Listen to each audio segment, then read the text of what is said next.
Hey folks, welcome back to Was Capital and to this week's article explainer. Today we're talking about the difference between price and value and how that feeds the consumer. Debtor. Employee cycle. There's a version of financial success that's entirely visible: the car on the drive, the holiday on Instagram, the kitchen renovation. It all looks like wealth from the outside, but in most cases it isn't. It's simply the efficient consumption of the potential to build actual wealth. This WASP brief short form articles about the distinction that sits at the centre of that gap: price and value. They aren't the same thing, and confusing them is expensive. The visible display of financial success, the new car, the renovation, the upgraded holiday, isn't wealth. In most cases, it's the efficient consumption of your capacity to build actual wealth. You had the capital. You converted it into something that immediately depreciates and returns nothing to your balance sheet. This is the wealth illusion. People appear financially successful on the surface while remaining entirely dependent on their next paycheck to sustain it. The facade is real, the foundation underneath it isn't. Price is what you pay, value is what you receive in return. Not in sentiment, not in status, in hard financial terms. When you buy a car on finance, you pay a price. What you receive is transport and the associated costs of depreciation, insurance, fuel, and interest, none of which return anything to you financially. When you contribute to an ISA or pension, you also pay a price. That money leaves your account today. But what you receive is a compounding financial asset that generates returns and asks nothing of you but patience. Both transactions involve parting with money. Their financial outcomes are categorically different. The confusion between price and value is, for most people, the default setting. Not for a week, for the entirety of their financial lives. And it's a costly default to carry. Most people end up on the wrong side of this distinction without ever consciously deciding to. Not because they're unintelligent or irresponsible, it's because the entire architecture of modern consumer society is oriented toward making consumption feel like the natural destination for money. Advertising, social norms, credit availability, the visible behaviour of your peers, all of it points in the same direction. Spend, upgrade, and consume. And if you can't afford it now, borrow. The infrastructure designed to part you from your money is sophisticated, well-funded, and entirely ubiquitous. The infrastructure for building wealth is quieter. It doesn't advertise nearly as well, and the sacrifices it demands are different. There's a specific trap that catches people who earn well but aren't accumulating. Income rises, lifestyle adjusts to meet it.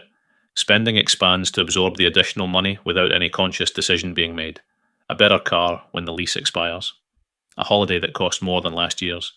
Subscriptions and small conveniences that individually seem trivial but collectively consume hundreds of pounds a month. The balance at the end of the month looks roughly the same as it did on a lower income. More money in, same money left. The treadmill runs faster, but the destination doesn't change.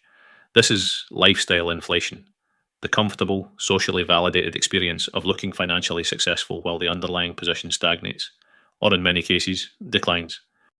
The corrective isn't asceticism. I'm not arguing for the elimination of spending on things that carry no financial return. That would be a miserable way to structure a life and an impossible standard to maintain. The argument is about proportion, and above all, intention. A deliberate allocation to assets, investments, pension contributions, savings with a purpose, made before the remainder is spent on consumption, changes the underlying trajectory even when the lifestyle looks identical from the outside. This isn't a single dramatic choice. It's one made repeatedly in small increments and often invisibly. Not financing the car upgrade, increasing the pension contribution when the salary rises rather than absorbing it into lifestyle, investing the annual bonus rather than spending it. None of these are interesting decisions. They don't generate visible evidence of progress in the short term, but in the long term, the compounding becomes impossible to ignore. In the early years, the person who looks wealthy and the person who actually is wealthy often look identical from the outside. You would frequently confuse one for the other. The divergence only becomes visible later, at the point where one of them has options and the other doesn't. Wealth isn't a display of peacock feathers. It's the existence of optionality in your day-to-day life, the ability to make choices about your time, your work, the risks you take, choices that aren't constrained by financial obligations entered into without sufficient forethought. That outcome is built quietly, over a long time, by consistently paying asset prices instead of consumption prices with the margin that income provides. It rarely looks impressive along the way. Most onlookers mistake it for a lack of substance, right up until the point where it becomes clear it's something else entirely. At which point, they'll simply call you lucky.